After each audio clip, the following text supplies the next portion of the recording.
So we're here with the very lovely Liv Tyler. How are you? Hi, thank you. So G-Star, speak me through that fabulous collaboration.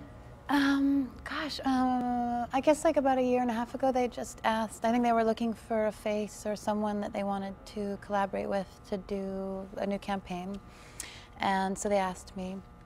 And I didn't really know that much about them because they're more sort of prevalent in Europe and stuff. And I think I'd sort of seen them on a couple of my friends. But I started researching them and saw the brilliant, they had done this really cool thing with Dennis Hopper and with Benicio del Toro. And I just started to see what a kind of unique and eccentric company they were. And we met. And Anton Corbijn was shooting the campaign, who is one of my favorite photographers and filmmakers. And I said yes, and then we went to Paris and shot the first campaign in this amazing castle. And it was really fun for me because it was a very sort of different look for me to be like, you know, it was like leather jackets and the very low-waisted trousers, and it was interesting for me to be, they wanted me to look quite tough, which I liked. I was thinking of Patti Smith. So, I mean, 10 years ago, I think we can all look at ourselves and look at the style we had and go, ooh, that was interesting. How has your style changed, and what's changed it over the last 10 years? Wow, I don't know, just paying attention and learning, and I'm in a sort of simple mode at the moment where I just don't want to have a lot of crap around and a lot of things that I don't need. And I noticed that I would tend to collect things, even vintage things from Virginia's and London or whatever, from all over the world. I would have all these collections of things, and I wasn't actually wearing a lot of these things. And so now I can see the things that I gravitate towards, and I'm starting to sort of get rid of a lot of stuff and only have those sort of few key pieces that I sort of can't live without, like a great pair of jeans that can last you years and years and years, and you always go back to them, or a great blazer or something, you know. So the getting ready process, I mean, are you one of these sort of in makeup for 5 hours, or are you quick bit of lipstick, busy mum, and out the door?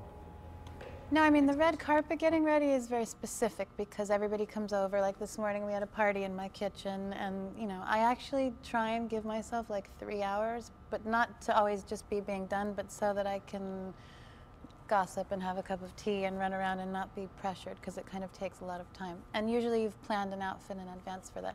The thing that's hard is the getting ready when it's like you and a girlfriend at home and you have 15 minutes to throw something brilliant together and you trash your closet completely. Then I just do a bit of eyeliner and lippy and mess my hair up a bit. And you're good to go. Bada bing, bada boom, yeah. So New York Fashion Week, just coming to a close, and then we're going to London. Are you coming to London as well? I would love to come to London, but I can't. My son is starting school this week, so I'm not going to come to London this time. Sadly, but I love London. What are the differences between sort of New York Fashion Week and London Fashion Week from your experience? You know, I'm not so well versed in either London or New York Fashion Week, because I go to Paris probably the most, or I've been to lots of couture shows and ready-to-wear shows in Paris more than anything, which is theatrical and amazing. And New York has always been sort of kind of punk rock and amazing and packed and like at the last minute and great parties. And I've been to a Burberry show in London, which I had a lot of fun at, but and it was in an amazingly beautiful place. But I don't know, I'm not an expert on all the different fashion weeks, but I like going to all of them when I get to.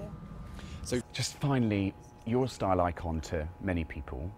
If I ask you who is your one style icon, who would it be? Oh, I mean, that would be impossible to pick one person. I've been so influenced in my life by, I don't know, like my mom and Debbie Harry and Patti Smith and women that I sort of would see growing up around New York. And the truth is, I would say, sometimes my girlfriends, like Frankie Rader is one of my best friends, and she's a model, and all of my supermodel girlfriends have the best taste in the world, but I'll often be with her and not know what to do, and she'll grab a skirt out of a thing and put it on me, and I'll think, thank you, Frankie.